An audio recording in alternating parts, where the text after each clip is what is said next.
এতক্ষণ ধরে যে আলোচনাটা হলো সেটা কি কালিক পর্যায়বৃত্তি, এখন আমরা আলোচনা করব স্থানিক পর্যায়বৃত্তি নিয়ে।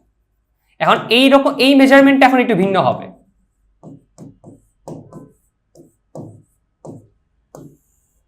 আমরা এখন যেটা করব সেটা হচ্ছে আমাদের যে তরঙ্গ, ওই তরঙ্গটা একটা ছবি তুলব। আমাদের তরঙ্গের একটা ছবি তুলব, অর্থাৎ সময়ের মান স্থির করে দেব। আমরা নির্দিষ্ট সময়ে তরঙ্গের ভিন্ন ভিন্ন অবস্থানে কোণার সরণ পরিমাপ করব। নির্দিষ্ট সময় টিতে তরঙ্গের ভিন্ন ভিন্ন অবস্থানে কোণার সরণ পরিমাপ করব। তাহলে আমার তরঙ্গটা দেখতে কেমন হবে, ওই ছবিটা দেখতে কেমন হবে? ছবিটা দেখতে হয়তো এরকম কিছু হবে, যেখানে এই অক্ষ বরাবর হচ্ছে এক্স, এই অক্ষ বরাবর হচ্ছে ওয়াই। তাহলে নির্দিষ্ট সময়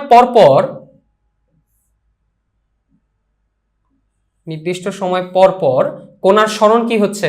একই হচ্ছে।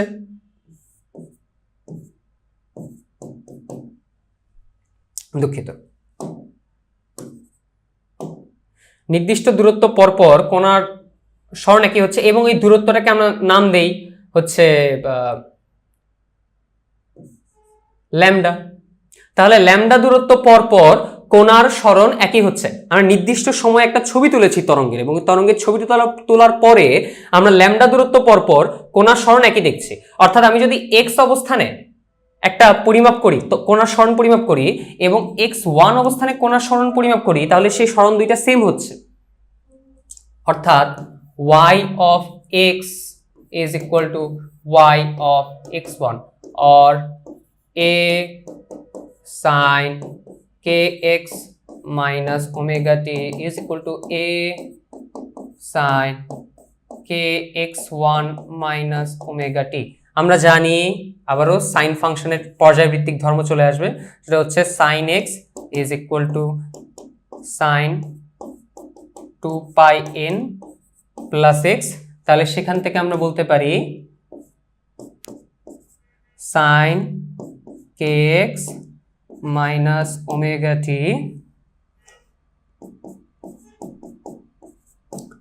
2 pi n plus sin kx1 minus omega t লেখা যেতে পারে। তাহলে আমরা লিখতে পারি x plus 2 pi n minus omega t সমান সমান kx1 minus omega t, আর আমরা লিখতে পারি k x1 minus x is equal to 2 pi n। k x1 minus এখন x1 minus x এর ভ্যালু কত ছিল? ল্যামডা ছিল। তাহলে আমরা লিখতে পারি k lambda is equal to 2 pi n। লেখা যায় k lambda is equal to 2 pi n লেখা যায়। তাহলে আমরা লিখতে পারি k lambda is equal to 2 pi n, তারপর লিখতে পারি যে এই lambda is equal to 2 pi by k। n যেহেতু একটা পূর্ণ সংখ্যা, n এর ক্ষুদ্রতম মান কত হইতে পারে? 1।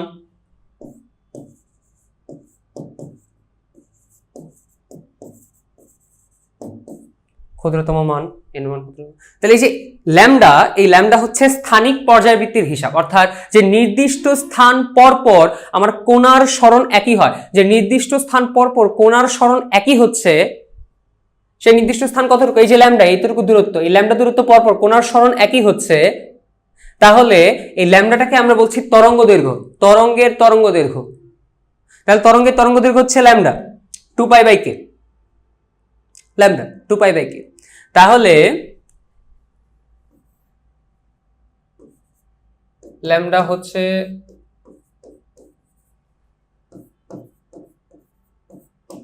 তরঙ্গ দৈর্ঘ্য, ল্যামডা হচ্ছে তরঙ্গ দৈর্ঘ্য। তরঙ্গ দৈর্ঘ্যের সাথে রিলেটেড আরেকটা রাশি হচ্ছে 1 বাই ল্যামডা, যেটাকে আমরা বলি তরঙ্গ সংখ্যা। তাহলে তরঙ্গ সংখ্যা বলতে আমরা কি বুঝাইতেছি? দেখেন, একটা তরঙ্গ বলতে আমরা এটা মোটামুটি বুঝতে পারি। আমরা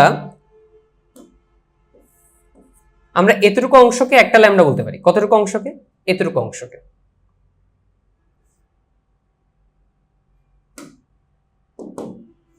আমরা এই পার্ট থেকে এই পার্ট পর্যন্ত, অর্থাৎ প্রতি পর্যন্ত এতটুকু অংশকে আমরা একটা তরঙ্গ বলতে পারি। তো যদি একটা তরঙ্গ হয় তাহলে ল্যামডা দৈর্ঘ্যে একটা তরঙ্গ অবস্থান করে, তাহলে ল্যামডা পরিমাণ দৈর্ঘ্যে একটি তরঙ্গ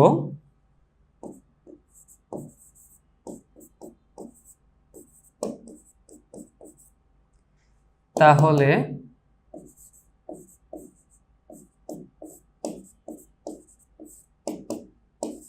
একক দৈর্ঘ্যে 1/λ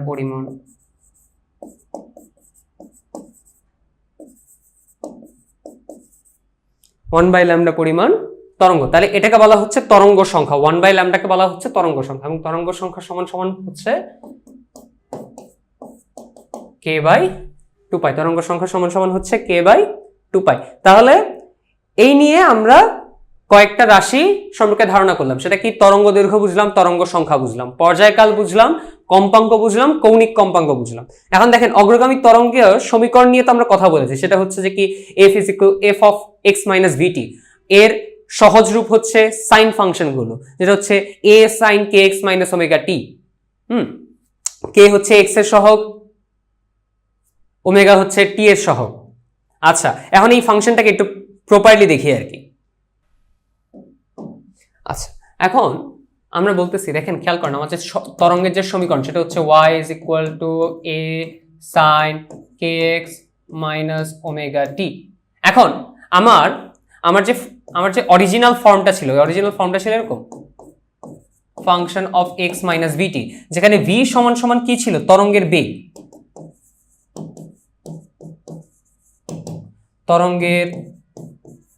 তরঙ্গের বেগ মনে পড়ে? আমরা দেখাইছিলাম কিন্তু ব্যাপারটা, যে ভি এর মান যত বেশি হবে এই পুরো ডিস্টারবেন্স তত দ্রুত সামনের দিকে আগাবে। তাহলে ভি কে আমরা তরঙ্গের বেগ হিসেবে এখানে আইডেন্টিফাই করতেছি। হ্যাঁ, ভি কে তরঙ্গের বেগ হিসেবে আইডেন্টিফাই করতেছি। তাহলে এইভাবে লেখা যেতে পারে, লিখতে পারি V is equal to A sign,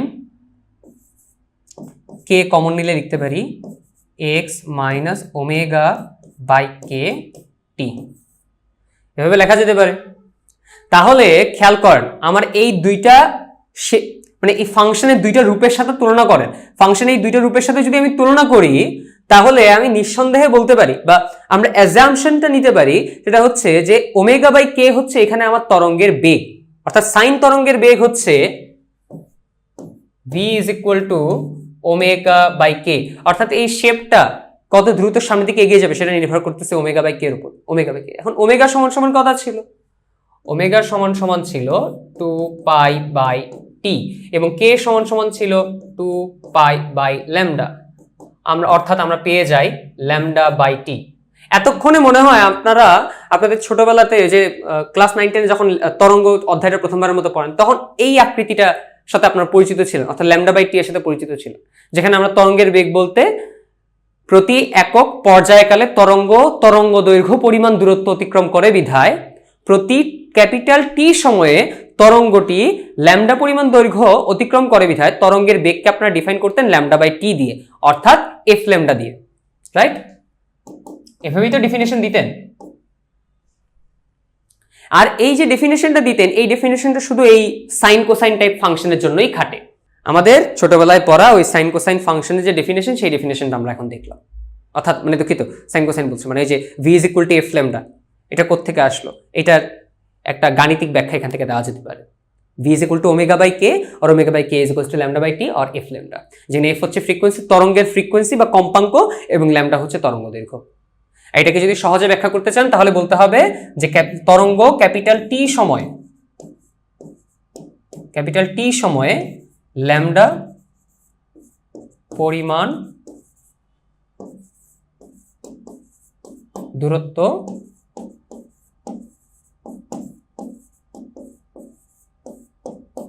অতিক্রম করে। তরঙ্গ টি সময় ল্যামডা পরিমাণ দূরত্ব অতিক্রম করে, অর্থাৎ একক সময়ে λ/t v দূরত্ব অতিক্রম করে,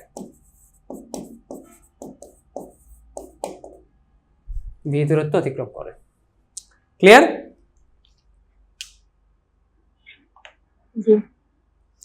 আচ্ছা, তাহলে আমরা বেশ খানিকটা পথ এগিয়ে আসলাম এবং এই লম্বা জার্নিটা করে তারপর আমরা আমাদের এই পরিচিত জায়গাটাতে আসলাম, যেটা হচ্ছে v is equal to f lambda। এতক্ষণে আশা করি একটু মানে পরিচিত একটা জায়গায় আমরা আসছি, এতক্ষণ একটু অপরিচিত জায়গায় ছিলাম। এখন বলতে পারেন যে ভাই এই যে এত কঠিন গণিত ব্যবহার করলেন, অনেক কঠিন লাগলো হয়তোবা, এই জিনিসটা কাজে আসবে। এই জিনিসটা কাজে আসবে আপনাদের কনিক্স অধ্যায়টা যখন পড়বেন তখন কাজে আসবে। কিভাবে কাজে আসবে? এই যে ব্যাপারটা পড়াইলাম যে ফাংশন অফ এক্স আর function of x minus a, অর্থাৎ এক্স এর পরিবর্তে এক্স মাইনাস এ লিখলে যে পুরো শেপটা এ ঘর সামনের দিকে চলে যায়, এই বেসিক আইডিয়াটা আপনাদের কনিক্সে কাজে আসবে। কথাটা মিলাই নিয়ে যাই হোক, আমরা তরঙ্গের ব্যাপারটা বোঝার জন্য আমরা ওই ট্রান্সলেশনের আইডিয়াটা কাজে লাগাইলাম এবং আমরা এখান থেকে সাইন তরঙ্গের ব্যাপারটা বুঝলাম, which is good so far. এখন দেখেন এখানের মধ্যে আমরা কি কি রাশি সম্পর্কে অলরেডি জানতে পারছি। আমরা পর্যায়কাল কি জানতে পারছি, কম্পাঙ্ক কি জানতে পারছি, কৌণিক কম্পাঙ্কের একটা ডেফিনেশন দিছি, সেই ডেফিনেশনটা হচ্ছে 2π/t। এটাকে ঠিক কৌণিক কম্পাঙ্ক কেন বলা হইতেছে সেটা নিয়ে আমরা একটু পরে আলাপে আসবো। তরঙ্গ দৈর্ঘ্য জানি, তরঙ্গ সংখ্যা 1/λ। তরঙ্গ শীর্ষ তরঙ্গ পাদ নিয়ে কথা বলা হয় না, তরঙ্গের বিস্তার নিয়ে কথা বলা হয় নাই। আমরা তাহলে এখন এই রাশিগুলো নিয়ে কথা বলবো। আমরা এই রাশিগুলো বলতে আসলে কি বুঝি সেগুলো নিয়ে আমরা কথা বলবো। তাহলে আমার কোনো কোণার যে সরণ, কোথা থেকে সরণ? সাম্যাবস্থা থেকে সরণ। তাহলে এখানে যদি একটা দড়ি রাখা থাকে, এখানে যদি একটা দড়ি রাখা থাকে, এই দড়িটা সাম্যাবস্থা থেকে কতটুকু উপরে উঠবে, সাম্যাবস্থা থেকে কতটুকু উপরে উঠবে, সেই কতটুকু উপরে উঠবে সেই হিসাবটাই হচ্ছে আমার y। তাহলে এই x অবস্থানে থাকা কোণা, x অবস্থানে থাকা কোণা,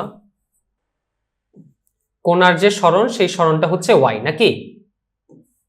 সাম্যাবস্থা থেকে যে সরণ সেই সরণটা হচ্ছে y। আচ্ছা, এখন y কে আমরা কিভাবে প্রকাশ করতেছিলাম? y ইজ ইকুয়াল টু আমরা লিখতেছিলাম a sin kx minus omega t। এখন এই যে a sin kx minus omega t, এই সাইন ফাংশনের ম্যাক্সিমাম মিনিমাম ভ্যালু কত হতে পারে? Plus minus 1। তাহলে এই y এর ম্যাক্সিমাম মিনিমাম ভ্যালু কত হতে পারে, অর্থাৎ y এর ম্যাক্সিমাম ভ্যালু কখন পাওয়া যাবে? y maximum when sin function is maximum which is equal to 1। তাহলে আমরা লিখতে পারি যে y ম্যাক্সিমাম হচ্ছে a sin 90 degree or a। y minimum হচ্ছে সাইনের ভ্যালু যদি -1 হয়, মানে কোনো না কোনো অবস্থানে কোনো না কোনো সময়ে সাইনের ভ্যালু -1 হবে, তখন y মিনিমাম হচ্ছে -a। অর্থাৎ কোণাটির y অক্ষ বরাবর সর্বোচ্চ সরণ হইতে পারে a, মানে উপরের দিকে সর্বোচ্চ a পরিমাণ উঠতে পারে উপরের দিকে, এবং সর্বনিম্ন সরণ হইতে পারে -a। অর্থাৎ সে ঊর্ধ্বমুখে সর্বোচ্চ a পরিমাণ উঠতে পারে এবং নিম্নমুখে সর্বোচ্চ a পরিমাণ নিচে নামতে পারে। তাহলে এই এটাকে আমরা বলতেছি তরঙ্গের বিস্তার, সাম্যাবস্থা থেকে সর্বোচ্চ সরণ। এ হচ্ছে তরঙ্গের বিস্তার, সাম্যাবস্থা হতে সর্বোচ্চ সরণ। তরঙ্গের বিস্তার আমরা বুঝলাম। এখন তরঙ্গ শীর্ষ আর তরঙ্গ পাদ বলতে আমরা কি বুঝি? তরঙ্গ শীর্ষ আর তরঙ্গ পাদ বলতে বুঝি এইটা হচ্ছে যে এই যে তরঙ্গের স্থিত কোণা ধনাত্মক অক্ষ বরাবর সর্বাধিক যে দূরত্বটা অতিক্রম করলো, এই অবস্থানটাকে আমরা বলতেছি তরঙ্গ শীর্ষ, এবং সর্বনিম্ন যতটুকু নিচে নামবে সেটাকে আমরা বলছি তরঙ্গ পাদ। তাহলে এটা হচ্ছে তরঙ্গ শীর্ষ, এটা হচ্ছে তরঙ্গ পাদ। এবং খেয়াল করেন পরপর দুইটা তরঙ্গ শীর্ষের যে মধ্যবর্তী দূরত্ব সেটা কিন্তু ল্যামডা, এবং পরপর দুইটা তরঙ্গ পাদের যে মধ্যবর্তী দূরত্ব সেটাও কি ল্যামডা। তাহলে তরঙ্গ শীর্ষ কি আর তরঙ্গ পাদ কি, এটা আমরা বুঝলাম। এটা হচ্ছে তরঙ্গ শীর্ষ।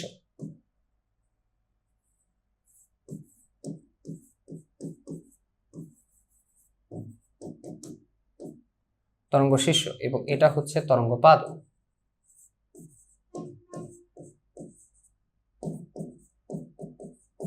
এটা হচ্ছে তরঙ্গ পাদ, তরঙ্গ শীর্ষ, তরঙ্গ পাদ। ক্লিয়ার? আচ্ছা, তাহলে y বলতে আমরা তরঙ্গ শীর্ষ তরঙ্গ পাদ, এই ব্যাপারটা আমরা বোঝার চেষ্টা করলাম y ম্যাক্সিমাম y মিনিমাম দিয়ে।